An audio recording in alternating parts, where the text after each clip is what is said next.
नागपुर जिले के पारशिवनी पंचायत समिति अंतर्गत कुल 13,876 किसानों ने खरीफ फसल का कृषि बीमा कराया है। अच्छी बारिश से धान की रोपाई के कार्य में तेजी आई है।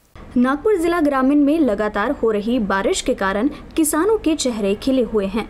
खरीफ फसल की बुआई का काम लगभग पूरा हो चुका है। इसके साथ ही किसानों ने फसल बीमा भी करा लिया है। पारशिवनी येथे खरीप हंगाम सन 2024-25 येथे कापसाची लागवड ही 14,435.4 हेक्टरमध्ये झालेली आहे।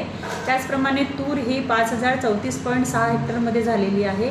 सोयाबीन 993.2 हेक्टरमध्ये झालेली आहे। ज्वारी 40 हेक्टरमध्ये झालेली आहे। मका 317 हेक्टरमध्ये झालेली आहे।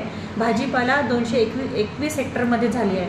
अशा प्रमाणे एकूण 23,134.2 हेक्टरमध्ये आम्ही पेरणी झालेली आहे।